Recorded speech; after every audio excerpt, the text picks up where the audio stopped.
Morning. So we'll go ahead and get started.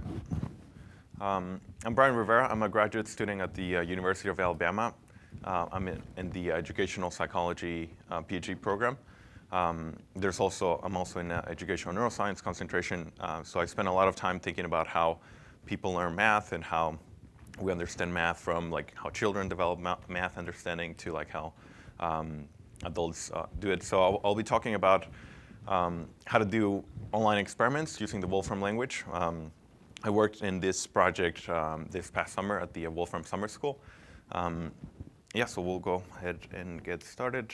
I'll tell you a little bit about sort of like experimental psychology and why I believe some of those experiments can be moved online. There's people already doing this type of research in what are called massive online experiments, or MOEs. I'll mention some of the technologies that are used for running these types of experiments. I'll talk about my project and then some of the other possible applications for that particular use of the Wolfram technology.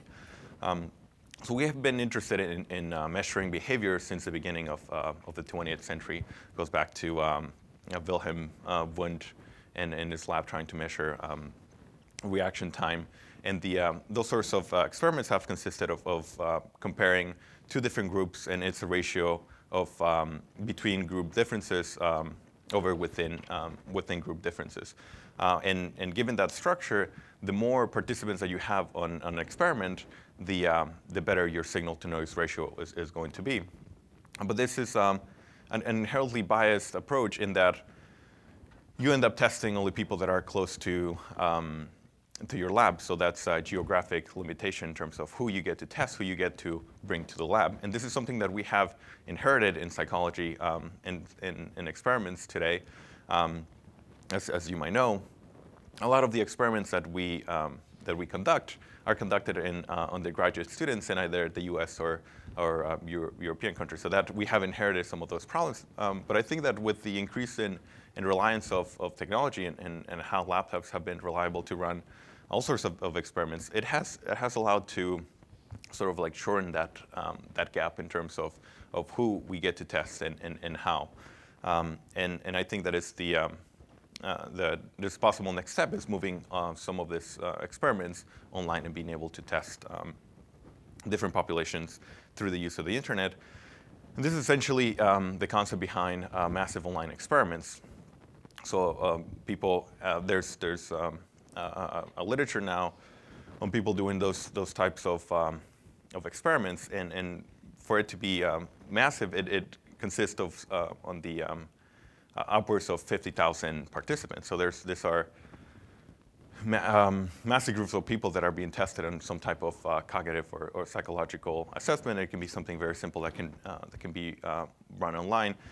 But this makes it, it's a short and easy way to carry out these experiments. It's also way cheaper than bringing participants to the lab, and it allows to cross demographic and international and countrywide boundaries, in that you can set up an experiment online and have participants all over the world come in and be tested in some of those metrics. It also allows for more statistically powerful comparisons. So the more participants you have, the more powerful your power is, which is the ability to find a difference there where there is one. It also allows for experiments to be shorter. So if for an experiment I required 600 trials, I can either have 10 subjects do 600 trials of a specific task, or have 100 subjects do 60 trials, and I'll get a better. I'll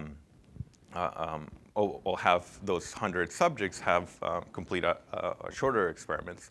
I mentioned already the benefit of having higher power. And this is not just sort of like a nice way of doing this type of science or doing this type of assessment. This is the way that we would want to do science. If we want to make sure that the findings in cognitive science and psychology are generalizable to the overall population, we would want we want to have power behind that claim and not be based on a couple of subjects that are based on at the university.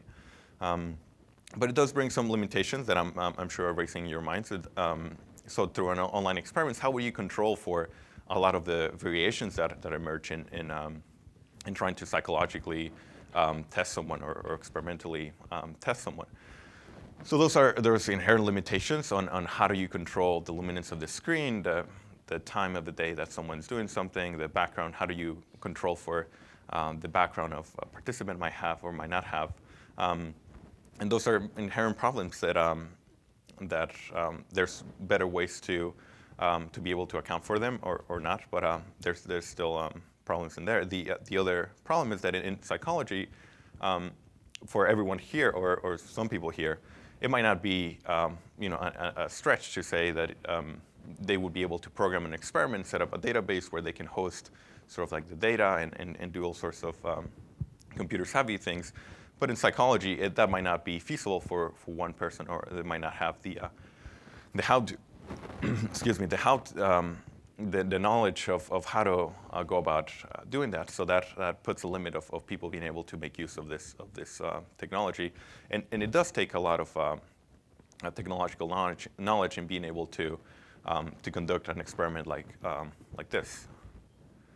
So what are the tools that are used for the current experiments that have been published? What sort of tools are used? One of the most common ones is for psychology labs or cognitive science lab to set up an entire experiment in their own website, and they completely take care of all of that, having people from computer science sort of aid them in that enterprise. So they don't really have to release or share their sort of like technological knowledge, but other people have sort of been developing some technologies to be able to create a community of people doing online experiments. One of them is JS Psych, run by Josh DeLive in Vassar College.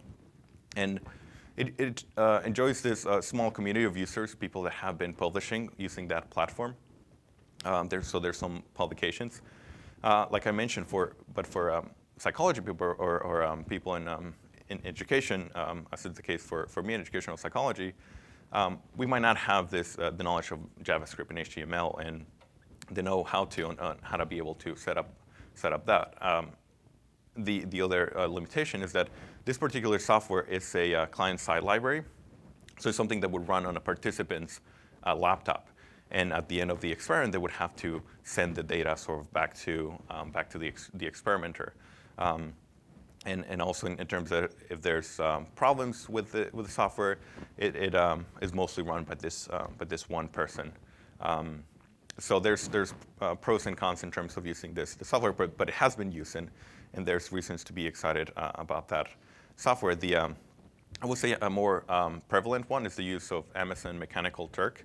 I don't know if you guys are familiar or have heard of this way of conducting experiments, but it's sort of popular, and the idea behind it is that there's this platform within Amazon that allows people to submit hits or specific minute jobs that you can set up, and someone somewhere in the world would be able to solve that specific problem or solve that specific task. It can be something like you submit copies of receipts, and someone has to make sure that the number in the receipt is what some software calculator, or be able to make something very, very straightforward, but that you would need sort of like human power to be able to solve.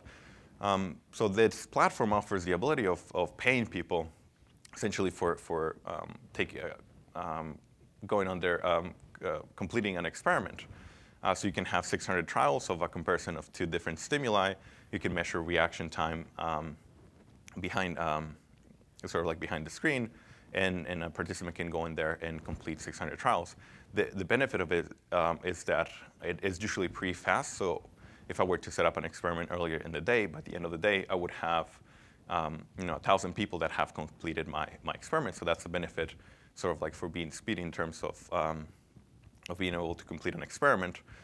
There's many publications that rely on Mechanical Turk. On the con side, the platform itself is not designed to conduct experiments, so it makes it really hard to counterbalance and do sort of like the more scientific, rigorous way of conducting the experiment. It requires 3 types of languages. Again, for someone that might not have this this background, it might be difficult. Is there? Yeah, is this just like asking questions, or can you put prototypes, like do A/B testing for software prototypes? Yes, you could do that as well. Any kind of like Yeah. software beta testing? The platform is for all sorts of things, but my point is that there's some psychologists going in there, or experimental psychologists going in there using this platform to do some of the assessments that we're interested in. And the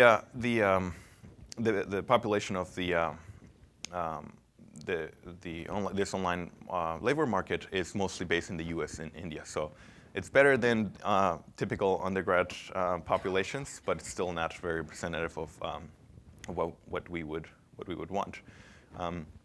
So Wolfram, the Wolfram language offers this pretty cool capability of running an entire experiment within the same language. So you can program, deploy online, run in the cloud, collect the data, get that data on a Wolfram notebook, and conduct analysis within the same language. So it's easier to learn, and it was possible for one person like me to be able to use this technology and apply it within a couple of months.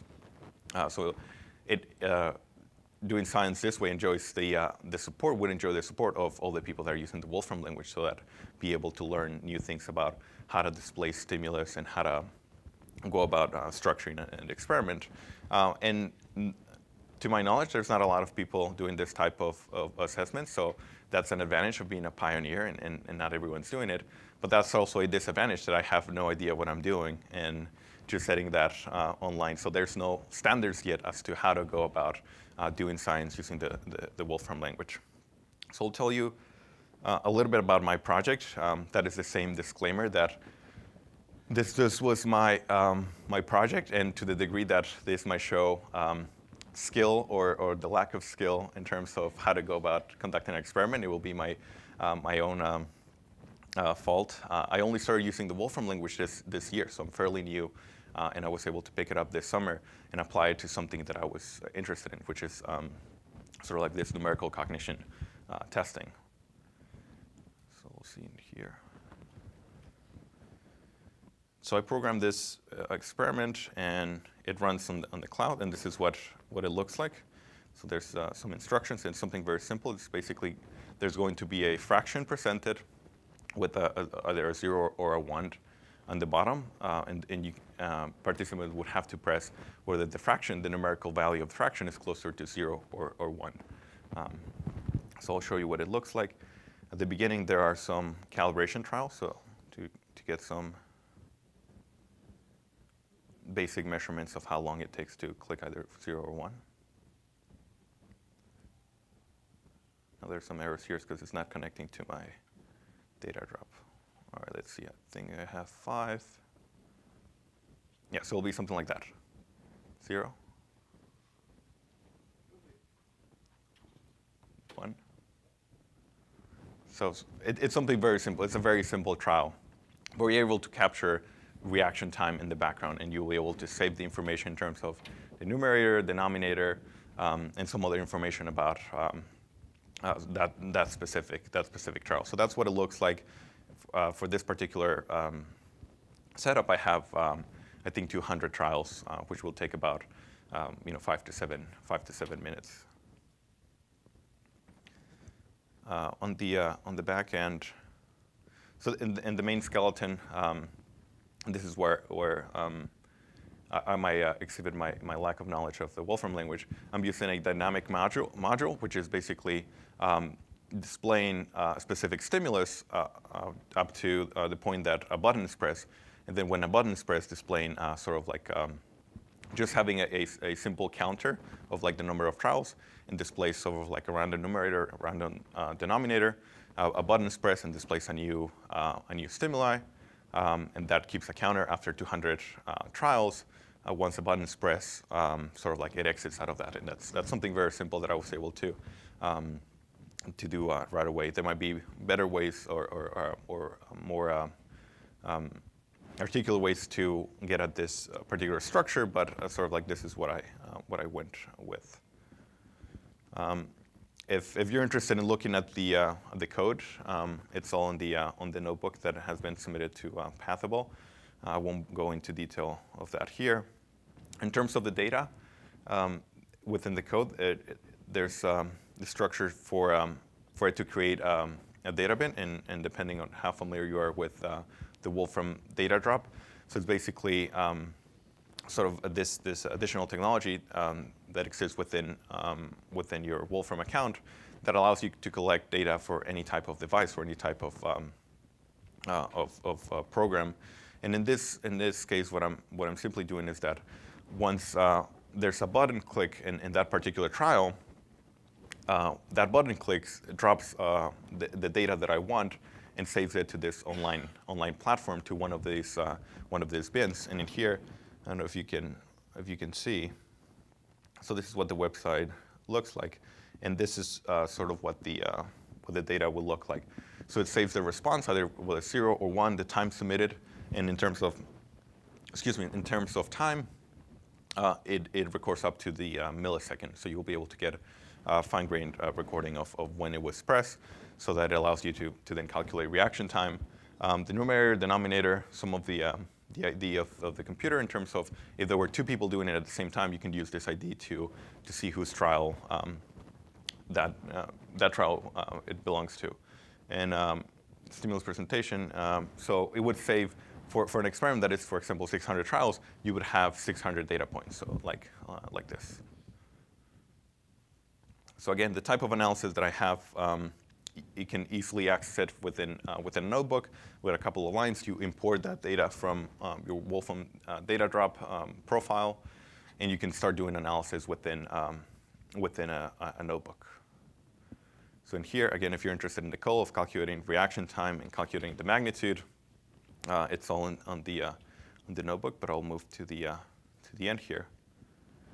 So I was basically took that data and plotted in terms of the magnitude. So I'd only showed fractions from 0 to 1, and I plotted that on the x-axis, and then reaction time in seconds on the y-axis, so that you get sort of like this nice distribution of the reaction time depending on different magnitudes.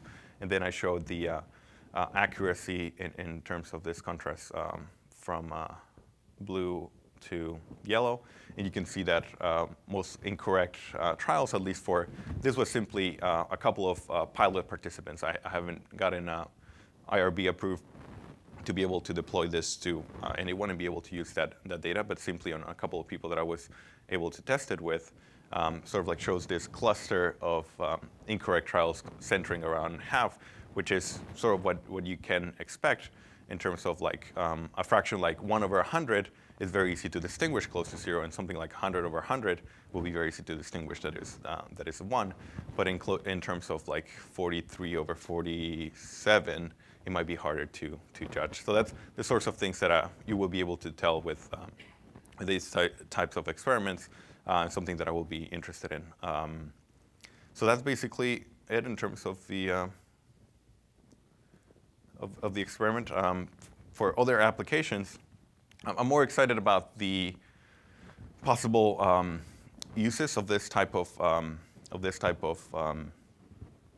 technology, and that being able to adapt it in other ways, not necessarily experiments, or not necessarily to collect behavioral data, but in terms of something like doing a live poll, being able to program something and you share at the beginning of a talk, and then people being able to respond right away, running that on a notebook and being seeing a figure update in real time to collect sort of like that knowledge. Surveys can be done easily, and something more exciting in terms of having, for example, a teacher being able to develop a type of assessment, sharing that with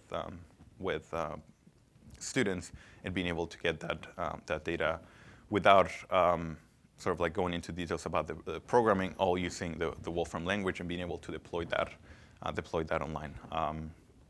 So that's all I have. So I will take questions now.